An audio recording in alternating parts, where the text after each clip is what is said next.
নমস্কার, এনবিপি উনানি আর্থিক রিসার্চ সেন্টারের বিশেষ অনুষ্ঠানে আরো একবার আমাদের সকল দর্শক বন্ধুদের জানাবো অনেক অনেক স্বাগত। আরো একবার আপনাদের জন্য আপনাদের ভীষণ প্রয়োজনীয় কিছু বিষয় নিয়ে আলোচনা করব।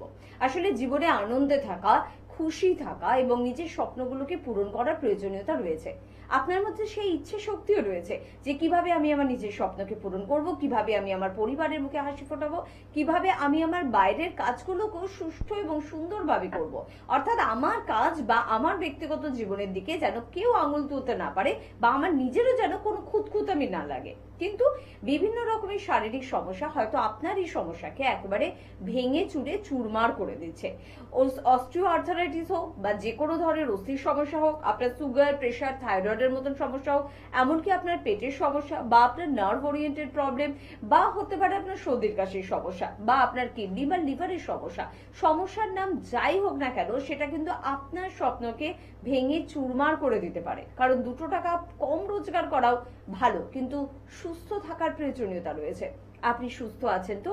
কারণ আপনি যদি সুস্থ থাকেন তাহলে আপনি অনেক কিছু কিন্তু করে দেখাতে পারবেন। তো আজকেও ঠিক এরকমই কিছু গুরুত্বপূর্ণ দিক নিয়ে আলোচনা করব। আমাদের সঙ্গে উপস্থিত রয়েছেন এনবিপি উনানি আর্থিক রিসার্চ সেন্টারের অভিজ্ঞ চিকিৎসক ডক্টর এ হালদার। প্রথমেই স্যারকে জানাবো অনেক অনেক ধন্যবাদ এবং স্বাগত। নমস্কার। পাশাপাশি রয়েছেন আপনারা। বিভিন্ন বিষয় নিয়ে আমরা আলোচনা তো করি, ওই যে বিভিন্ন বিষয়ের মধ্যে, বিভিন্ন সমস্যার মধ্যে প্রত্যেকটা সমস্যা নিয়ে আলোচনা করলে খুব ভালো হয়, কিন্তু কিভাবে করব বলুন, সময় তো সংক্ষিপ্ত। তাই আজকে নির্বাচন করেছি আমরা ব্যথার সমস্যাগুলোকে নিয়ে আলোচনা করব, অর্থাৎ আর্থারাইটিসের সমস্যাকে নিয়ে আলোচনা করব। কারণ স্যারের কাছে এই পেশেন্টের সংখ্যা সব থেকে বেশি। যখন এত পরিমাণ পেশেন্ট মানে আর্থারাইটিসের আপনাকে দেখতে হয় স্যার, তখন কিভাবে বন্ধুদের অ্যাডভাইস দেন বা কিভাবে পেশেন্টদের মনোবলকে বৃদ্ধি করেন? মেন জিনিস এটা নিয়ে আলোচনা আজকে করছি এই কারণেই, কারণ এখন দেখা যাচ্ছে প্রায় অস্টিওআর্থারাইটিস ঘরে ঘরে গেছে। কারণ এত সংখ্যক পেশেন্ট আসছে, এর পেছনে কারণ হচ্ছে আমাদের ডেলিকার লাইফস্টাইল। কারণ আমরা যে লাইফস্টাইলটা এখন লিড করছি, ব্যস্ততার জন্য আমাদের ঠিকঠাক মতো পুষ্টি আমরা কিন্তু ইনটেক করছি না খাবারের মাধ্যমে। কারণ আমাদের একটা এজ বাড়লে আমাদের শরীরের মধ্যে কিছু ক্যালসিয়াম, মিনারেল এই জাতীয় জিনিসগুলো একটু ব্যালেন্স দরকার, না হলে কি হয় আমাদের হাড়ের ওপর সেটা এফেক্ট পড়ে। তো এবং তার সাথে সাথে একটু ফিজিক্যাল এক্সারসাইজ আমাদের একটু দরকার।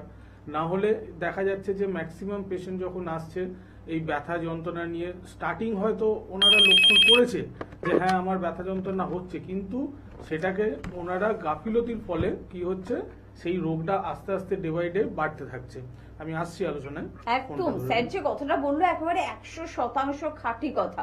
আপনার অবহেলা বা আপনার পরিবারের দিকে বেশি নজর, কাজের চিন্তা অত্যাধিক বেশি, ফলে আপনি অবহেলা করছেন নিজের অসুখকে।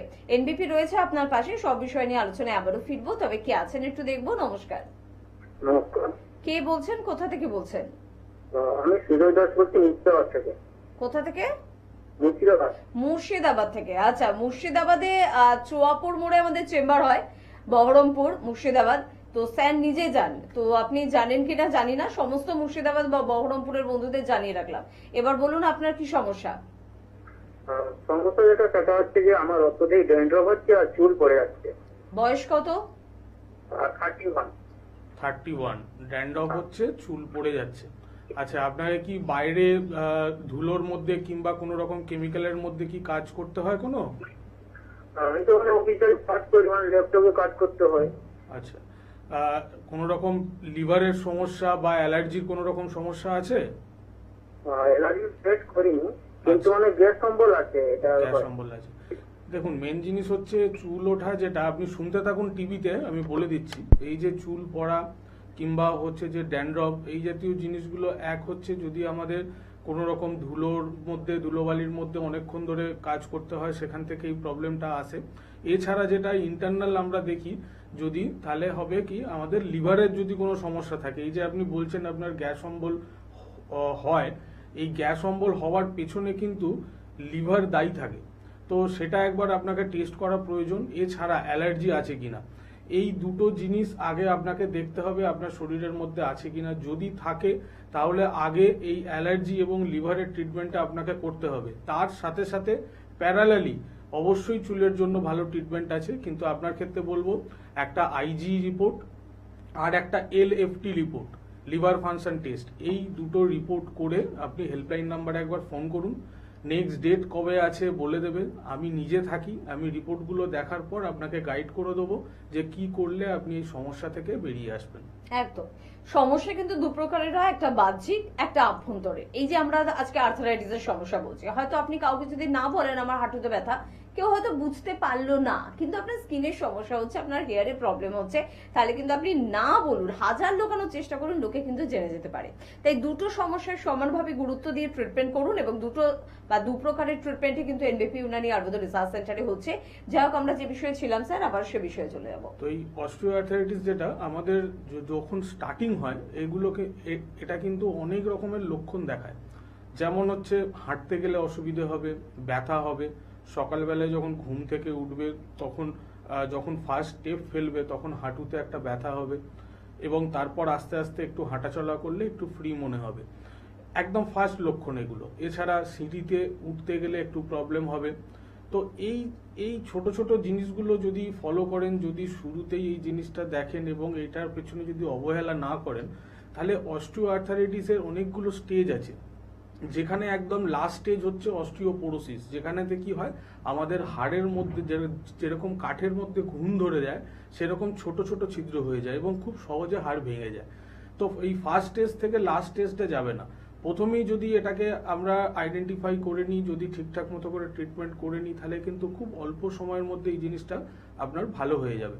কিন্তু আমরা যেটা করি, ম্যাক্সিমাম পেশেন্ট যখন আসে আমরা দেখি, যখন তাদের হিস্ট্রি নিই, বলে হ্যাঁ ব্যথা আমাদের হচ্ছিল, আমরা ব্যথার ওষুধ খাচ্ছিলাম, ভালো হয়ে যাচ্ছিলাম, আবার কিছুদিন পর যখন ব্যথা হচ্ছে তখন ব্যথার ওষুধ খাচ্ছি। তো এইখানেতেই আমরা বারবার ধরে বলি যে অস্টিওআর্থারাইটিস হয়েছে সেই কারণের জন্য আপনার ব্যথা হচ্ছে। একটা চোট আঘাত লাগার ব্যথা, সেটা সাময়িক, তার জন্য যদি কোনো ওষুধ খান সেটা কয়েকদিনের মধ্যে ঠিক হয়ে যাবে। কিন্তু যখন দেখছেন আপনার ব্যথাটা ওষুধ খাওয়ার পরও ফেরত আসছে, আবার আপনাকে পেন কিলার খেতে হচ্ছে, তাহলে সেখানেই কিন্তু একটু সচেতন হন। কারণ এই দীর্ঘদিন ধরে আপনি পেন কিলার খেয়ে খেয়ে আপনার যেরকম তার একটা সাইড এফেক্টও আছে, বিভিন্ন অর্গানের ওপর এফেক্ট করে, তার সাথে সাথে কি হচ্ছে আপনার রোগটা কিন্তু বাড়ছে। ব্যথা যন্ত্রণাটা হচ্ছে আপনার অস্টিওআর্থারাইটিস হয়েছে বলে, সেই কারণে ব্যথা। তাহলে ব্যথার পেছনে যদি আপনি ছোটেন, আপনি কিন্তু রোগকে কোনোদিনও ভালো করতে পারবেন না। তাই আমরা যে ট্রিটমেন্টটা দিই, আমরা কিন্তু কোনো রকম ব্যথার পেছনে ছুটি না, আমরা অস্টিওআর্থারাইটিসটাকে ঠিক করার চেষ্টা করি। অস্টিওআর্থারাইটিস যদি ঠিক হয় তাহলে ব্যথা যন্ত্রণা ধীরে ধীরে এই জিনিসটা কমে যাবে। এই যে অস্টিওআর্থারাইটিস, যেখানেতে কি হয় স্টার্টিং আমাদের একটা ব্যথা হলো, মানে সেখানেতে কি হবে কিছু ক্ষয় হবে, দুটো হাঁটু যে আছে, হাঁটুর যে জয়েন্ট, তার মধ্যে যে ফ্লুইডটা থাকে, সেই ফ্লুইডটা আস্তে আস্তে কমে যেতে থাকে, এবং যত কমতে থাকবে তত একটা হাঁটুর কাছাকাছি চলে আসবে। এর ফলে কি হবে, যখনই আপনি হাঁটতে যাবেন, বসবেন, একটার সাথে একটা ঘষা খাবে, বা অনেক সময় কি হয় আটকে যায়। অনেকে বলে যে আমি পা ভাঁজও করতে পারছি না, কারণ ওই জায়গাটা পুরোপুরিভাবে একটা হাঁটুর কাছে চলে এসেছে। তো স্টার্টিং যখন হবে তখন দেখবেন এখানে একটু একটু হালকা ক্ষয় দেখা যাবে, তো যেটাকে আমরা বলি ডিজেনারেটিভ চেঞ্জ। এই স্টেজটা যদি আপনি ঠিকঠাক মতো করে ট্রিটমেন্ট না করেন, যদি অবহেলা করেন, এখান থেকে কি হবে আস্তে আস্তে সেটা বাড়তে থাকবে, যেটাকে আমরা বলি অস্টিওফাইটিক চেঞ্জ। সেখানে কি হবে, দুটো হাড়ের মধ্যিখান থেকে আর একটা হাড় বেরোবে। এই সময় দেখবেন একটা পিন ফোটার মতো ব্যথাও এই সময়টাতে থাকবে এই স্টেজেতে। যদি এখানে তো আমরা ঠিকঠাক মতো করে ট্রিটমেন্ট না করি, এখান থেকে যেটা বাড়বে সেটাকে বলা হয় অস্টিওপেনিয়া।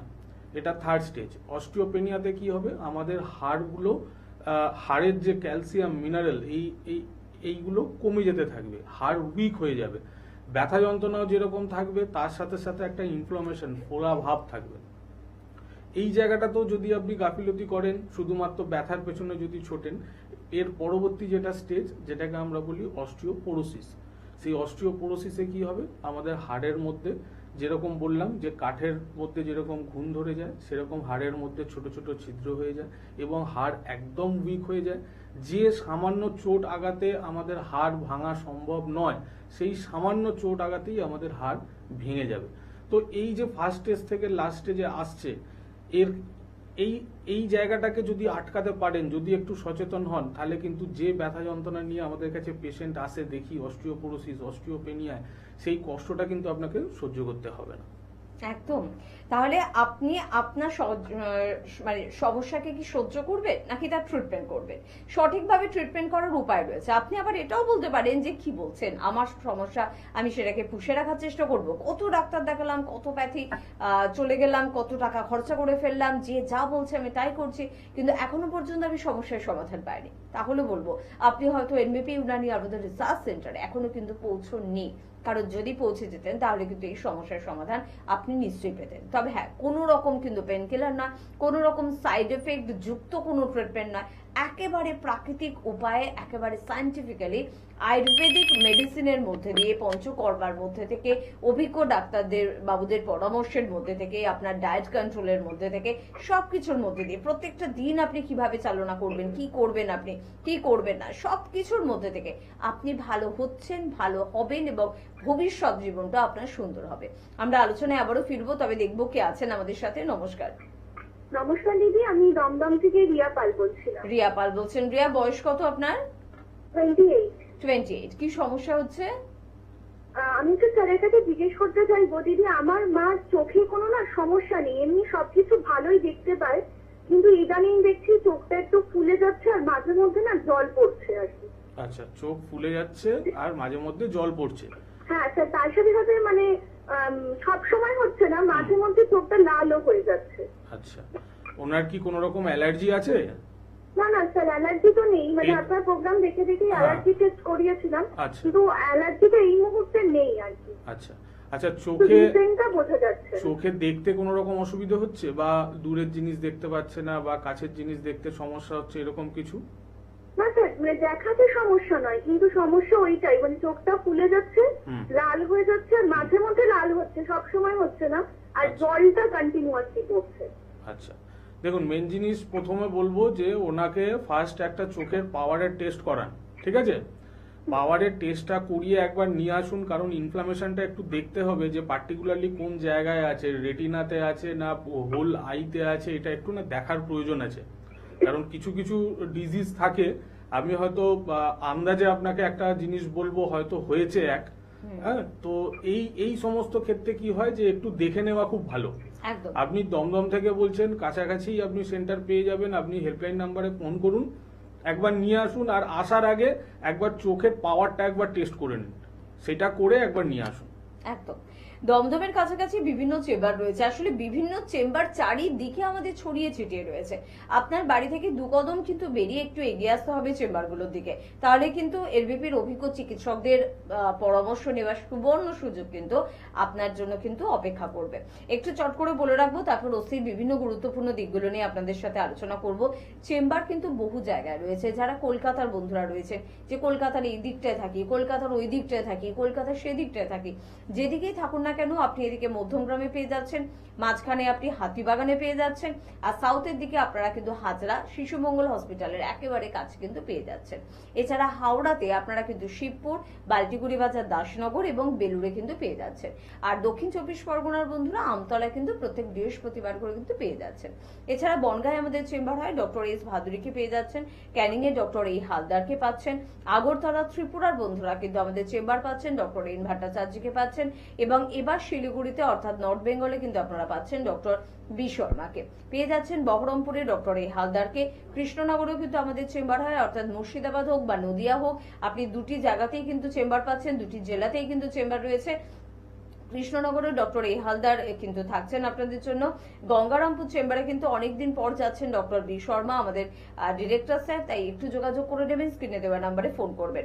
মেছেদায় পেয়ে যাচ্ছেন ডক্টর এন ভট্টাচার্যকে, আরামবাগে পাচ্ছেন ডক্টর এ হালদারকে, বোলপুরে পেয়ে যাচ্ছেন ডক্টর এন ভট্টাচার্যকে, মেদিনীপুরে পাচ্ছেন ডক্টর বি শর্মাকে, মালদায় আমাদের কিন্তু চেম্বার হয়, মালদায় পেয়ে যাচ্ছেন ডক্টর এস ঘোষালকে, বাঁকুড়ায় পাচ্ছেন ডক্টর এ হালদারকে, বর্ধমানে আমাদের চেম্বার রয়েছে, ডক্টর এন ভট্টাচার্যকে পাচ্ছেন, কোচবিহারে ডক্টর এস ঘোষাল, পুরুলিয়ায় পাচ্ছেন ডক্টর এ হালদারকে, শিলচরে পাচ্ছেন ডক্টর এস ভাদুরীকে, ঝাড়গ্রামে আমাদের চেম্বার রয়েছে, ডক্টর এ হালদারকে পাচ্ছেন, রামনগরে পাচ্ছেন ডক্টর এস ঘোষালকে, গুয়াহাটিতে পাচ্ছেন ডক্টর এস ঘোষালকে। চেম্বার কিন্তু রয়েছে কাকদ্বীপ, যদি কাকদ্বীপ আপনার সুবিধা হয় তাহলে যোগাযোগ করুন, ডক্টর এস ঘোষালকে পেয়ে যাচ্ছেন। হেরিয়াতে আবারও কিন্তু পাবেন ডক্টর বি শর্মাকে, এবং সাথে কিন্তু অবশ্যই ডক্টর এ হালদার স্যার থাকেন। স্ক্রিনে দেওয়া নাম্বারে একটু ফোন করে কথা বলে নেবেন। রায়গঞ্জে কিন্তু পাচ্ছেন ডক্টর এস ঘোষালকে। আবারও আপনারা দুর্গাপুর এবং আসানসোল, পরপর দুর্গাপুর এবং আসানসোলে পাবেন আমাদের ডিরেক্টর স্যার ডক্টর বি শর্মাকে।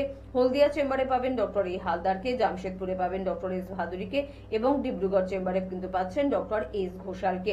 মাসে একটি রবিবার একটি স্পেশাল চেম্বার কলকাতায় কিন্তু হয়, যেটা হাজরায় হয়, শিশুমঙ্গল হসপিটালের একদম কাছে।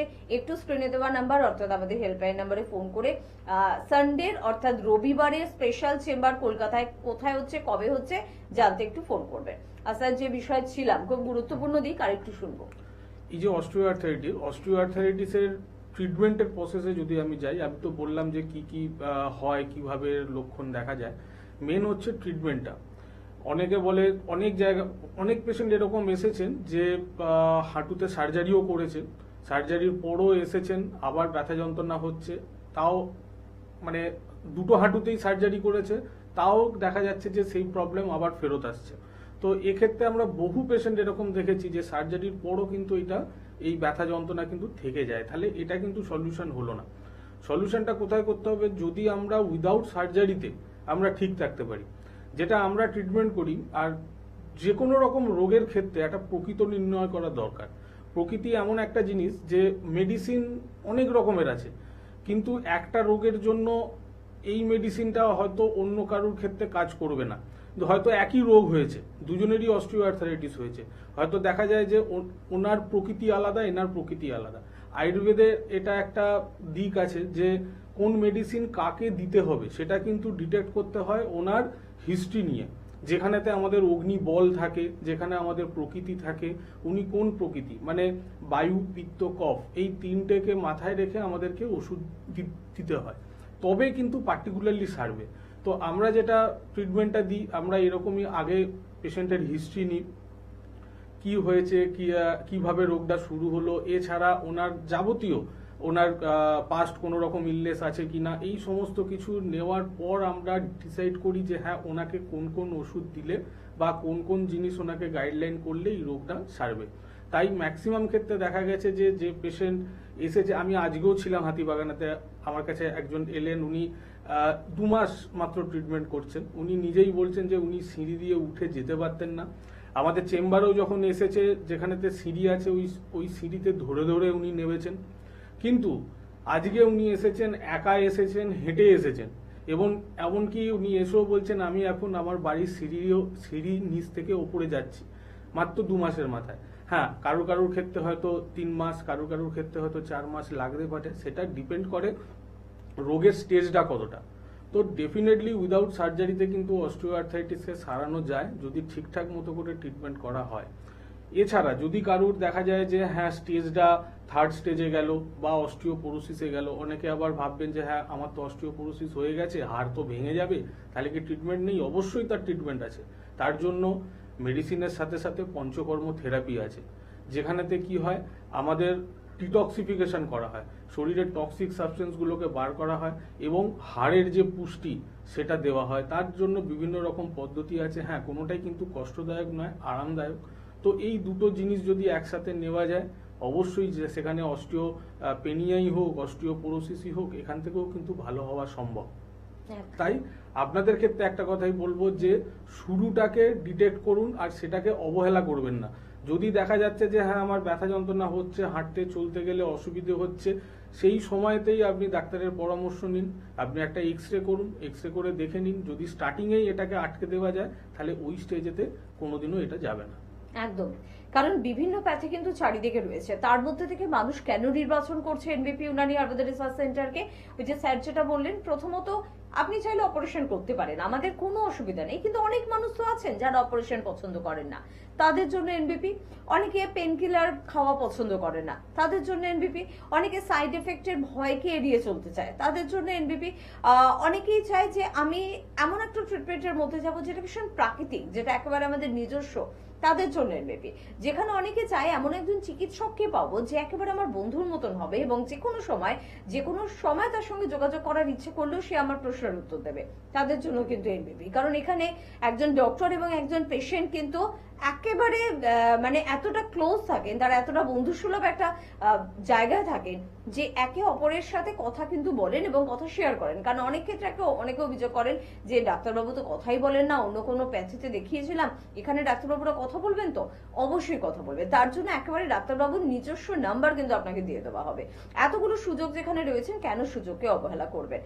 সব দিকটা নিয়ে স্যার আমরা আলোচনা করছি, কিন্তু মাথায় একটা জিনিসও ঘুরছে, ইয়াং জেনারেশন এখন কিন্তু আমাদের অনুষ্ঠান প্রচুর পরিমাণে দেখে এবং তাদের একটা ভয় যে বাড়িতে মাকে দেখেছি, বাবাকে দেখেছি, জেঠুকে দেখেছি, জেঠিমাকে দেখেছি, যে ওরকম সিঁড়ি দিয়ে উঠতে নামতে অসুবিধা, বসতে উঠতে অসুবিধা, এই সমস্যা যেন আমাদের না আসে তার জন্য স্যার যদি আমাদের কিছু টিপস দেয়, কিছু পদ্ধতি বলে দেয় যে কিভাবে চললে ইয়াং জেনারেশন সমস্যাকে এড়িয়ে চলতে পারবে।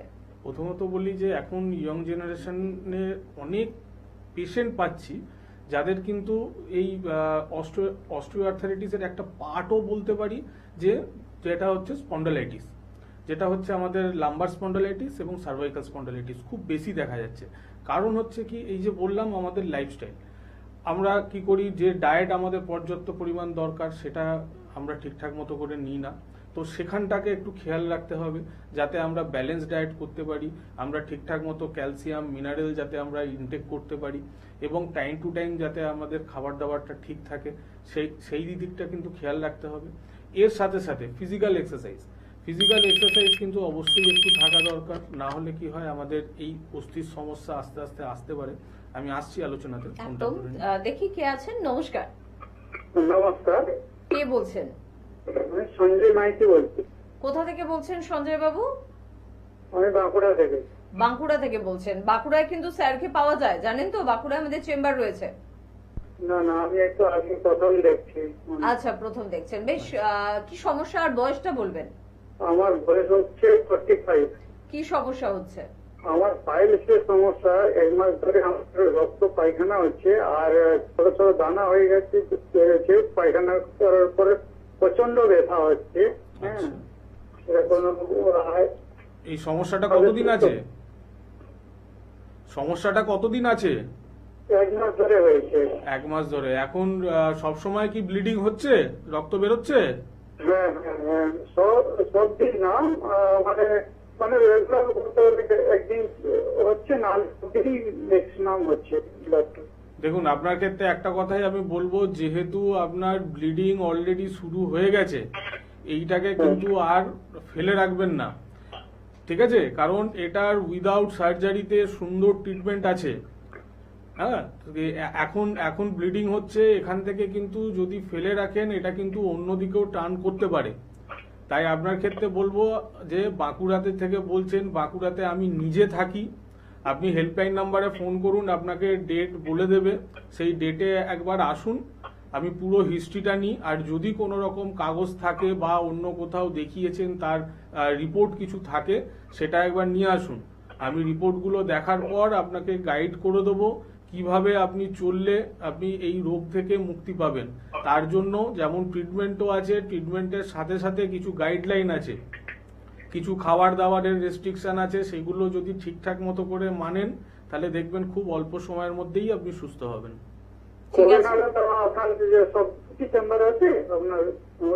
অবশ্যই অবশ্যই বাঁকুড়ায় আমাদের চেম্বার আছে দাদা, আপনি শুনুন। এবং আপনার জন্য বলবো 9830235527 বা 9830235537, দুটি নাম্বার দেখুন টিভি স্ক্রিনে কিন্তু যাচ্ছে। এই নাম্বার দুটি শুধুমাত্র আপনি নয়, আপনারা যারা ও প্রান্তে বসে রয়েছেন টিভির এবং অনুষ্ঠান দেখছেন, স্যারের কথা শুনছেন এবং ভাবছেন এবার কিন্তু যোগাযোগ করতেই হবে আমাকে এনবিপি চিকিৎসকদের সাথে, তাদের বলবে এই দুটি নাম্বারে ফোন করুন, কথা বলুন এবং অবশ্যই যোগাযোগ করুন। তাহলে কিন্তু ফোন করলে আপনি সবটা জেনে যাবেন যে কবে চেম্বার, কোথায় চেম্বার, কটা থেকে কটা পর্যন্ত, কত টাকা আমার ভিজিট নিয়ে আসতে হবে, সবটা তারা সুন্দরভাবে বুঝিয়ে দেবেন। জাস্ট একটা কল আপনাকে কিন্তু করতেই হবে। আর স্যার যেটা বুঝিয়ে দিচ্ছিলেন ইয়াং জেনারেশন বন্ধুদের জন্য, তো মেইনলি হচ্ছে ডায়েট একটা ফ্যাক্টর, দ্বিতীয়ত হচ্ছে ফিজিক্যাল এক্সারসাইজ। তার সাথে সাথে এখন দেখা যাচ্ছে ম্যাক্সিমাম ক্ষেত্রে আমাদের যে কাজ করতে হয়, অনেক সময় ল্যাপটপের সামনে দীর্ঘ সময় ধরে বসে কাজ করতে হয়, কিংবা একটা জায়গায় চেয়ারে বসেও অনেকক্ষণ কাজ করতে হয়। তো এর ফলে কি হয় যে আমরা যখন ল্যাপটপের সামনে মাথা হেড করে কাজ করি তখন কিন্তু আমাদের ঘাড়ের ওপরেতে এফেক্ট করে। এই যে আমি বললাম যেটা হচ্ছে সার্ভাইকাল স্পন্ডালাইটিস, অনেকক্ষণ বসে যদি কাজ করতে হয় সেখান থেকে কিন্তু আমাদের লাম্বার স্পন্ডালাইটিসও আসতে পারে। তো আমাদের দরকার কি যে একটানা কাজ না করে মধ্যিখানে একটু ইন্টারভেল নিয়ে একটু বডি মুভমেন্ট রেখে তারপরে আবার কাজ করুক, সেই জায়গাটাকেও খেয়াল রাখতে হবে। আর মেনলি যেটা এই যে আমি বললাম যে ক্যালসিয়াম মিনারেল দরকার, অনেকে কি করে হয়তো ভাববেন যে ক্যালসিয়াম দরকার, আমি কি ক্যালসিয়ামের ওষুধ খাই, কিন্তু এটা জানবেন ক্যালসিয়ামের ওষুধ আপনি কতদিন খাবেন। যদি ন্যাচারাল উপায় আপনি ক্যালসিয়াম ইনটেক করেন, সেটা কোথা থেকে ন্যাচারাল উপায়? আমাদের খাবারের মাধ্যমে। বিভিন্ন রকম ক্যালসিয়াম যুক্ত খাবার আছে। আমরা মেন যেটা জানি যে দুধ নালে ছানা, এই জিনিসটা যদি আমরা রেগুলার বেসে রাখতে পারি, তবে দুধ নালে ছানা, এটা কিন্তু আমাদের ক্যালসিয়ামের অভাবটাকে অনেকটা মেটাবে। কারণ ওষুধ হচ্ছে একটা বাইরে থেকে আপনি দিচ্ছেন, সেটাকে আপনার একবার শুরু করলে আপনাকে আজীবন খেয়ে যেতে হবে। কিন্তু খাবারের মাধ্যমে যদি আপনারা ঠিকঠাক মতো করে ইনটেক করে, সেটা কিন্তু শরীর গঠনটাও অনেক ভালো হবে, হাড়ও অনেক শক্ত হবে। তো এই কয়েকটা ফ্যাক্টর আছে, এইগুলো যদি একটু মেনটেন করতে পারে, তাহলে কিন্তু অস্টিওআর্থ্রাইটিস কিংবা লাম্বার স্পন্ডিলাইটিস কিংবা সার্ভাইকাল স্পন্ডিলাইটিস, যেটা আমাদের এখন ইয়ং জেনারেশনের মধ্যে বেশি, সেখান থেকে কিন্তু মানে এই রোগটা থেকে কিন্তু বাঁচতে পারবেন। একদম। তবে স্যার পাশাপাশি যদি এটা একটুখানি বলে দেন, যাদের অস্টিওআর্থ্রাইটিস হাঁটুতে ব্যথা, সিমটমস শুধুমাত্র ব্যথা নাকি আরো কিছু সিমটমস পাবো, এবং কি কি কাজ একেবারে তাদের জন্য বন্ধ করে দেওয়া উচিত? মেন যেটা লক্ষণ সেটা হচ্ছে ব্যথা। স্টার্টিং এতে একটা ব্যথা হবে এবং সেখানেতে দেখা যাবে যে হাঁটুতে মেনলি হচ্ছে, যদি অস্টিওআর্থ্রাইটিস হয় আমাদের হাঁটুতে ব্যথাটা স্টার্ট হবে এবং আস্তে আস্তে দেখা যাবে হাঁটতে চলতে অসুবিধা হবে, পা টেনে টেনে হাঁটতে হবে। তো যাদের অস্টিওআর্থ্রাইটিস অলরেডি আছে ওনাদের ক্ষেত্রে একটা কথাই বলবো যে পা বেশি ভাঁজ করে বসবেন না। যখনই আপনাকে বসতে হবে পাকে সামনের দিকে স্ট্রেট রেখে ছড়িয়ে বসুন। যদি আপনাকে অনেকক্ষণ দাঁড়িয়ে কাজ করতে হয়, মধ্যিখানে একটু ইন্টারভেল নিন, নিয়ে একটা চেয়ারে বসে সামনে একটা চেয়ার কিংবা টুল রেখে পাটাকে ওপরে তুলে একটু রেস্ট দিন। রাত্রিবেলায় যখন শোবেন গোড়ালির নিচেতে একটু বালিশ দিন, যাতে আপনাদের শরীর থেকে পাটা একটু উঁচু হয়ে থাকে। যতটা সম্ভব সিঁড়ি কম ভাঙা যায়, যদি যাদের অস্টিওআর্থ্রাইটিস অলরেডি আছে তাদের ক্ষেত্রেই আমি বলছি, যতটা সম্ভব সিঁড়ি কম ভাঙা যায়। তো এই জিনিসগুলো একটুখানি মেনটেন করুন। কিছু কিছু খাবারও আছে, গাইডলাইন আছে, যখন আসে পেশেন্ট আমরা বলে দিই যে কিছু কিছু খাবার খাবেন না। সেটা ডিপেন্ড করে যে পেশেন্ট, এই যে বললাম আয়ুর্বেদের যেটা ফ্যাক্টর, যে কোন প্রকৃতির পেশেন্ট, সেইটা দেখার পর আমরা ডায়েটটা বলে দিই।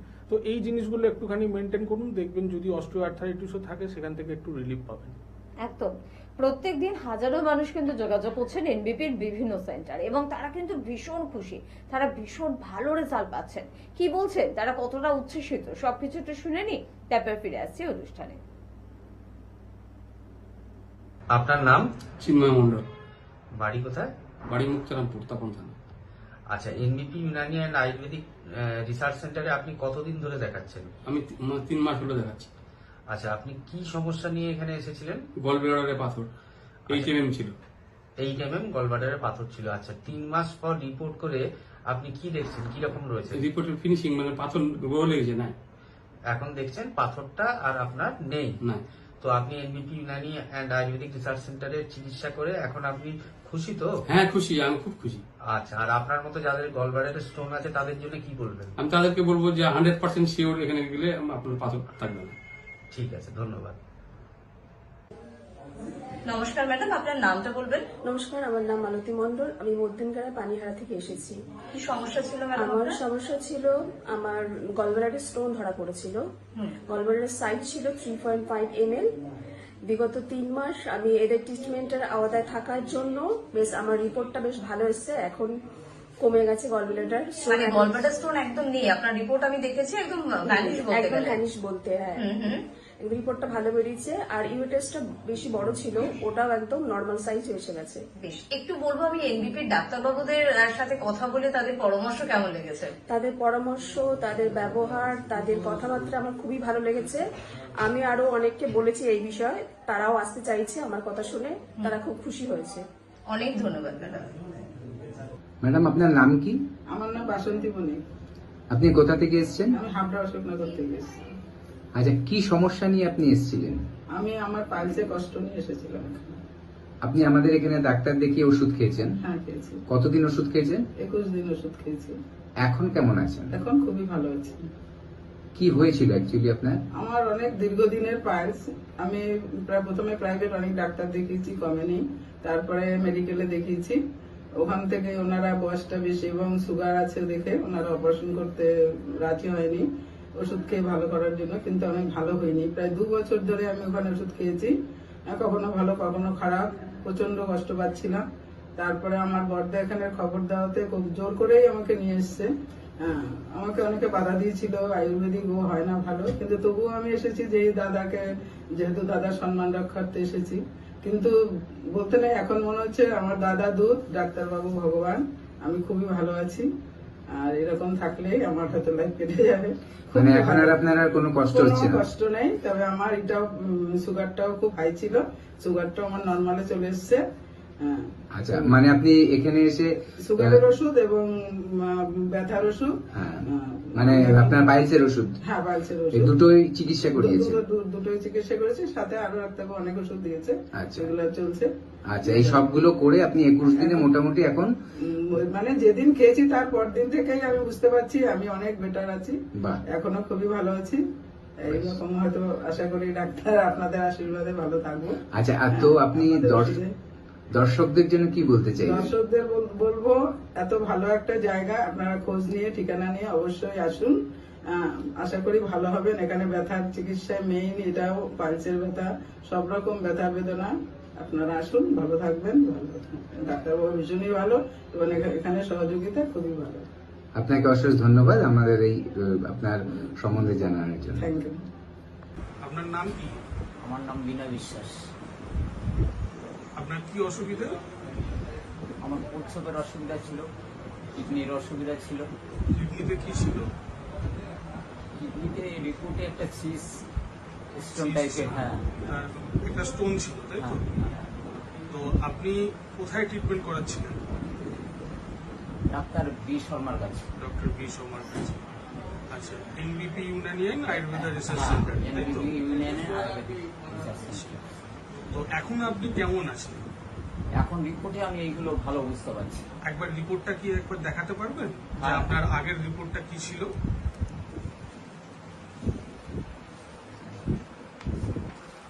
এক এক করে দেখান, আগের রিপোর্টটা আগে দেখান।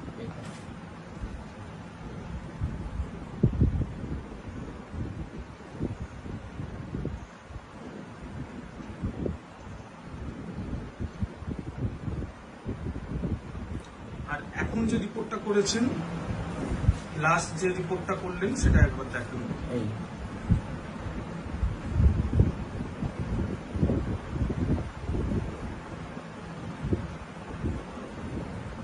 তাহলে রিপোর্টে আপনি একদমই সুস্থ আছেন, তাই তো? হ্যাঁ, যে রোগীর জন্য এসেছিলেন, কিডনির যে সমস্যাটা, সেখান থেকে আপনি সুস্থ আছেন, তাই তো?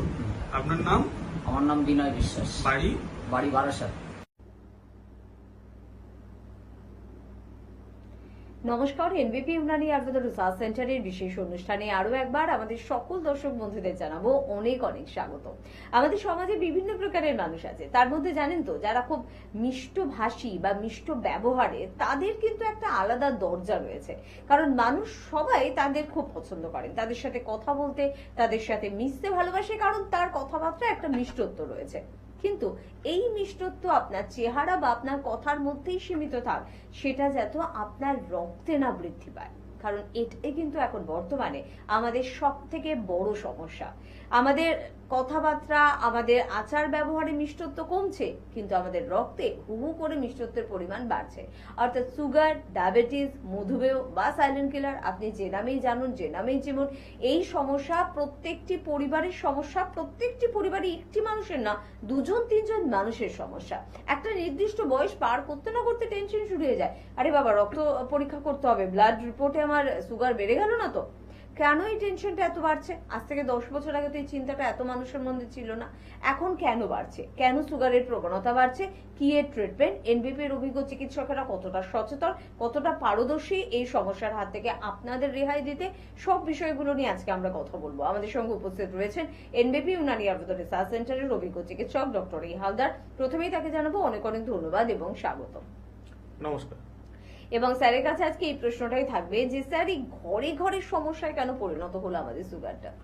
মেন জিনিস হচ্ছে, এই যে বললেন যে এইটা নিয়ে এত টেনশন, সুগার নিয়ে এত টেনশন, যে আমার রক্ততে ব্লাডেতে আমার সুগার ধরা পড়লো কি না, বারবার আমরা টেস্ট করছি। এই টেনশন নেওয়ার কারণও আছে, কারণ ওনারা জেনে গেছেন, এতদিন ধরে জেনে এসেছেন যে, বা ওনার বাড়ির যারা বড়রা আছে, যাদের সুগার হয়েছে, যে বলে দিয়েছে অন্যান্য প্যাথিতে যে আজীবন ধরে মেডিসিন খেতে হবে এবং সেই মেডিসিন কখনো বন্ধ করা যাবে না। সেই কারণের জন্য তার পরের জেনারেশন একটু সচেতন হচ্ছে যে না, আমাদেরকে তাহলে এইভাবেই ওষুধ খেয়ে যেতে হবে, সুগারের কি কোনো রকম ট্রিটমেন্ট হবে না, হয় না, বা এই সুগার বাড়লে আমরা শুনেছি যে বিভিন্ন রকম সাইড এফেক্ট হয়, বিভিন্ন রকম অর্গানেতে এফেক্ট হয়। হ্যাঁ, অবশ্যই এফেক্ট হয় যদি সুগারকে ঠিকঠাক মতো কন্ট্রোল না করা হয়, যদি সুগারকে ঠিকঠাকভাবে সারানো না যায়।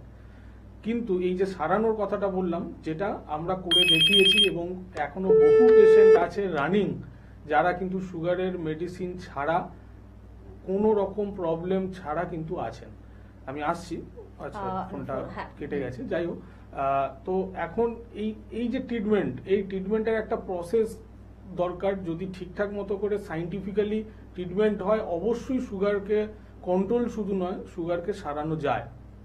প্রথমেতেই জানতে হবে যে আমাদের সুগারটা কিভাবে হচ্ছে, আমাদের শরীরেতে আসছে কিভাবে। এক হচ্ছে আমাদের যদি বাড়ির বড়দের এদের যদি কোনো রকম সুগার থাকে, সেখান থেকে আমাদের শরীরেতে আসে। এবং এছাড়া যেটা আমাদের শারীরিক যেটা ম্যান ফাংশন, সেখান থেকেও এই জিনিসটা আছে। আমি আসছি এর কারণে। খুব মনোযোগ সহকারে শুনবেন যে সুগার হওয়ার কারণগুলো কি কি। তবে তার আগে দেখে নেব কে আছেন আমাদের সাথে। নমস্কার। নমস্কার, আমি সমীর কথা বলছিলাম। কোথা থেকে বলছেন? বর্ধমান। বর্ধমান থেকে বলছেন, বলুন বয়স কত, সমস্যা কি? বয়স 34 প্লাস। সমস্যা বলতে এই গরম যা পড়েছে, জল তো ঠিক মতন চেষ্টা হচ্ছে, কিন্তু খিদে ঠিক মতন পায় না। আচ্ছা, খিদে ঠিক মতো পায় না, এটা কি শুধু এই গরমেই হচ্ছে না আগেই হতো? না না না, আগে তো এরকম হয়নি। আচ্ছা, জলটা চেষ্টা করছে, জল খাচ্ছি আমি পরিমাণ মতন, কিন্তু খিদে ঠিক মতন। কোন রকম গ্যাস অম্বল এরকম কিছু হচ্ছে?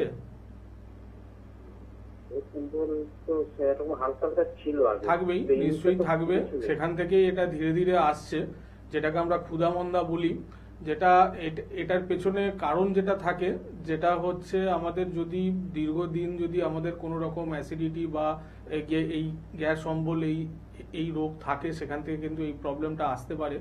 তো আপনার ক্ষেত্রে বলবো যে আপনি একটা লিভারের টেস্ট করান, কারণ লিভারের সমস্যা থাকলেও কিন্তু এই সমস্যাগুলো আসে। লিভারের একটা টেস্ট করান, যদি লিভারে কোনো রকম সমস্যা হয় আগে আপনাকে লিভারটাকে সারাতে হবে, তাহলে কিন্তু আস্তে আস্তে আপনার খিদে বাড়বে।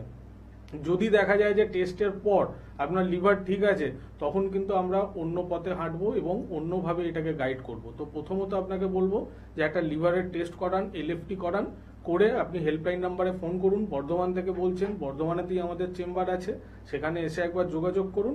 আমরা রিপোর্টটা দেখার পর আপনাকে গাইড করে দেবো কি করলে ভালো হবে এবং ভবিষ্যতে আপনি ভালো থাকবেন। একদম শুনতে থাকুন এবং ভালো থাকুন। এবং আজকে আমরা যে বিষয়টি নিয়ে আলোচনা করছি, প্রথম পয়েন্ট যেটা স্যার বললেন, যদি পরিবারে বড়দের সুগার থাকে তাহলে এটা ওই সম্পত্তির মতন কিন্তু আমরাও পেতে পারি।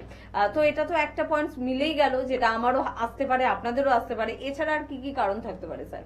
এছাড়া যেটা কারণ সেটা হচ্ছে, এক হচ্ছে ডায়েট। বারবারই বলি যে যদি আমরা ঠিকঠাক মতো ডায়েট, ব্যালেন্স ডায়েট না করি, যে কোনো রকম রোগ আসতে পারে। সেখান থেকে একটা সুগারেরও মতো রোগও আমাদের আসতে পারে, যেখানেতে যদি আমরা মিষ্টি জাতীয় জিনিস যদি আমরা বেশি ইনটেক করি, কার্বোহাইড্রেট জাতীয় জিনিস যদি বেশি ইনটেক করি, সেখান থেকে কিন্তু এই প্রবলেমটা আসে। এছাড়া যেটা প্রবলেম হয় সেটা হচ্ছে আমাদের শরীরের মধ্যে একটা অর্গান আছে যেটাকে আমরা বলি প্যাঙ্কিয়াস। যদি প্যাঙ্কিয়াসে কোনো রকম প্রবলেম দেখা যায়, সেখান থেকে কি হয়, আমাদের একটা ইনসুলিন বলে এক ধরনের প্রোডাক্ট বেরোয়, যেটা আমাদের গোটা শরীরেতে আমাদের রক্তের মধ্যে আমাদের সুগারের লেভেলটাকে কন্ট্রোল করে।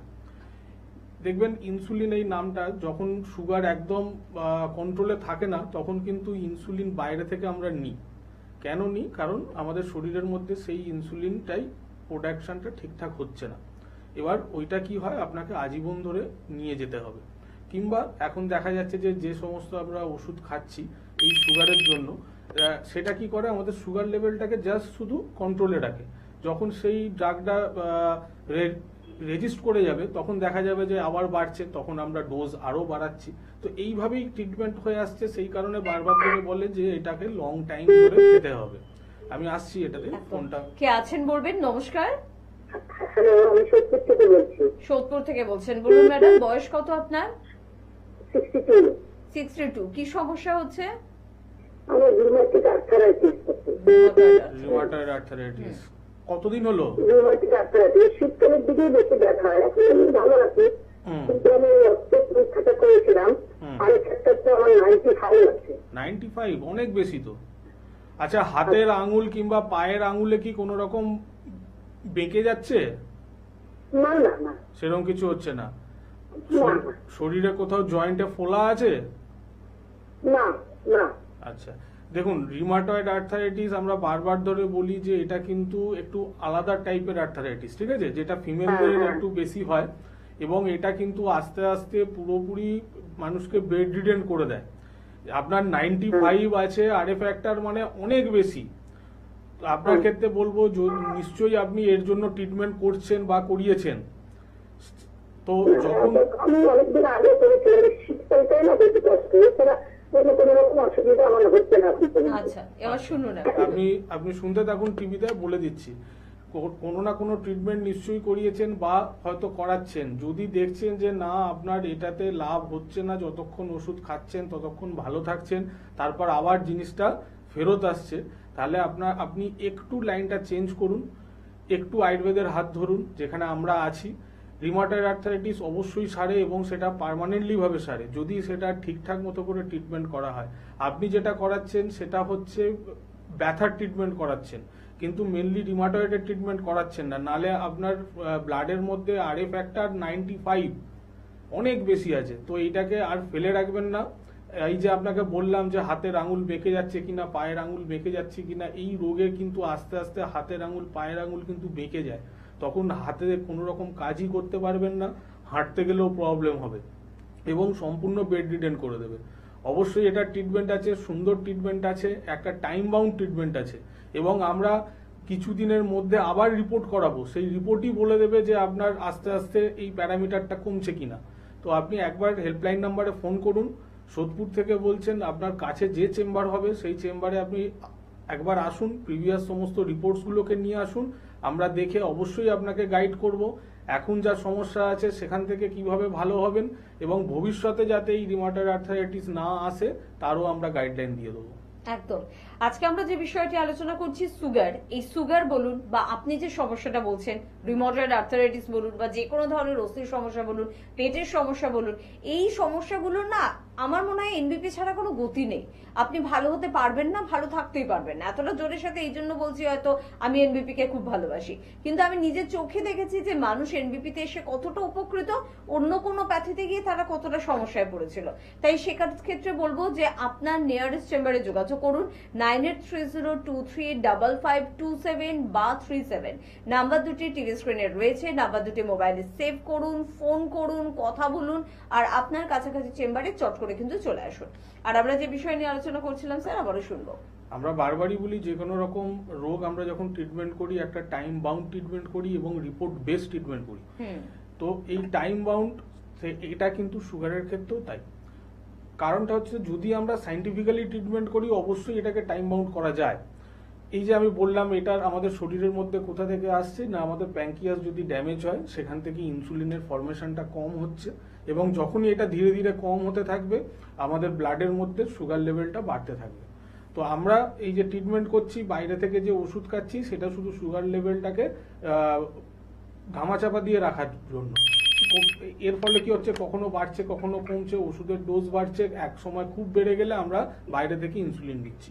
কিন্তু যদি আমরা এই ট্রিটমেন্টটা করতে পারি যে প্যাঙ্কিয়াসটাকে ঠিক করি, প্যাঙ্কিয়াস থেকে ইনসুলিনের ফরমেশনটা যদি ঠিক করি, তাহলে কিন্তু আমাদের বাইরে থেকে কোনো কিছু নেওয়ার দরকার পড়বে না, আমাদের শরীরের মধ্যেই ইনসুলিনের ফরমেশন হবে এবং সেখান থেকে আমাদের সুগার লেভেলটা একদম কন্ট্রোলে থাকবে, যেটা হবে পার্মানেন্ট। আমি আসছি এটাতে।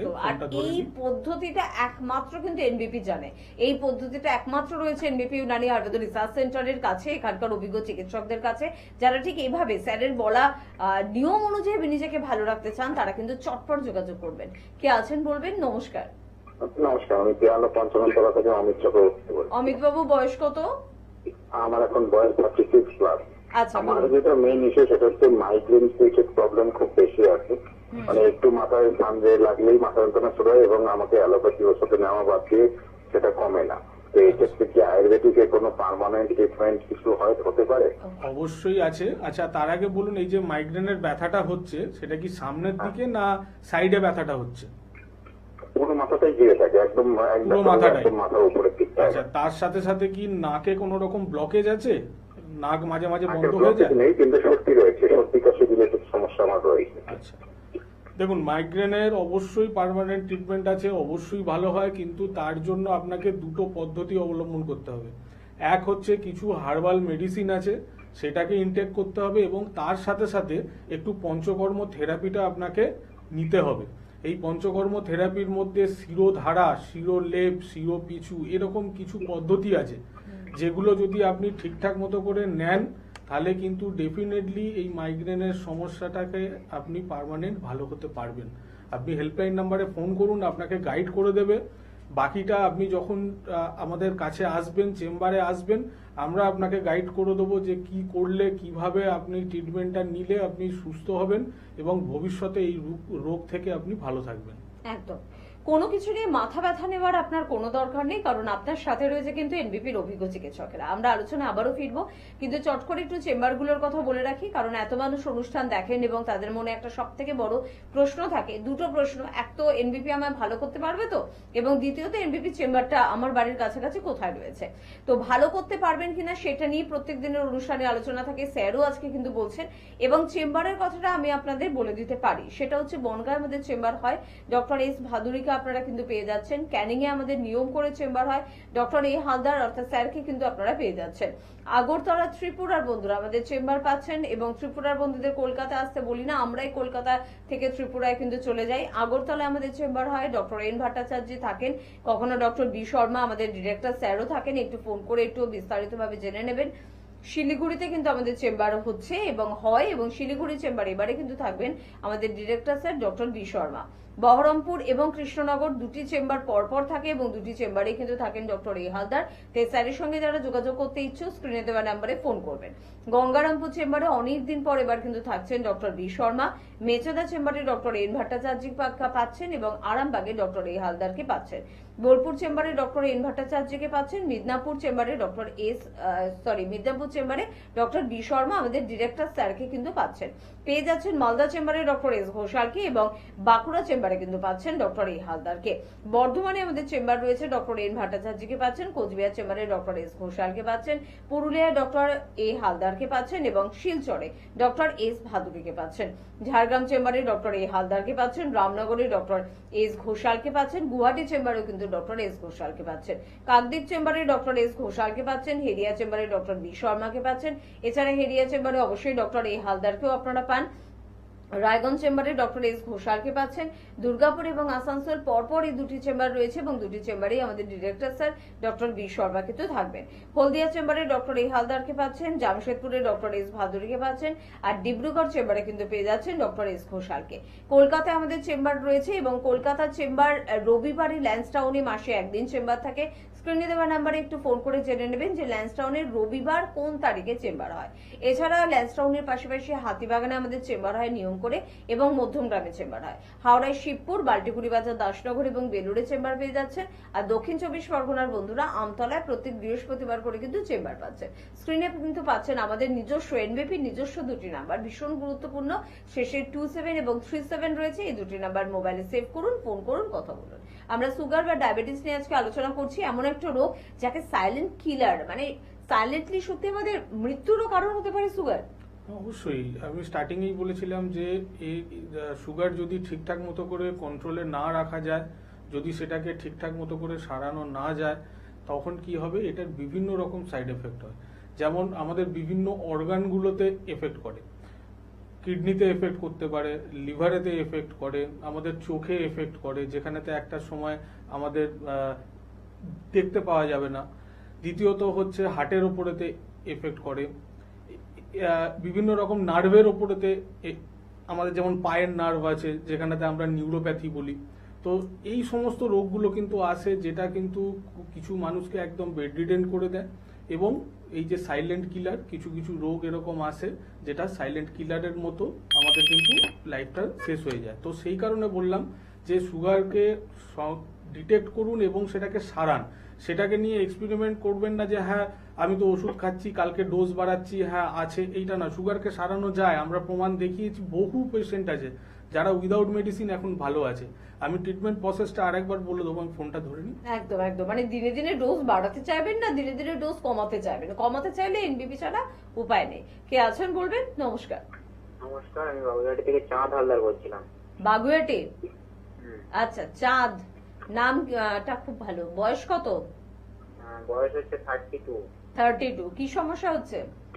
সমস্যা বলতে আমি এই যে মানে দাড়ি টাড়ি কাটার পরে মুখে ছোট ছোট গুড়ি গুড়ি আসছে। আচ্ছা আচ্ছা, এটা কি আগেও আসে না এখন আসছে? না না, দাড়ি কাটার পরে কয়েকদিন পরে আবার ওটা হয়। এটা হ্যাঁ, তখন দাগ হয়ে যায়। আচ্ছা, দাগ হয়ে যায়? হ্যাঁ, গুড়ি গুড়ি হলো, তো ওগুলো মুখে দিয়ে হয়ে থাকলো, আবার কিছুদিন পর আবার ঠিক হয়ে যাবে। তো এর জন্য কি কোনো ট্রিটমেন্ট করিয়েছেন? কোনো রকম রিপোর্ট করেছেন যে আপনার অ্যালার্জি আছে কিনা? সেটা রিপোর্ট করা হয়নি, আমি জানি হয়তো কোনো প্রবলেম না। কিছু কিছু ক্ষেত্রে আপনি শুনতে থাকুন, আপনাকে বলে দিচ্ছি।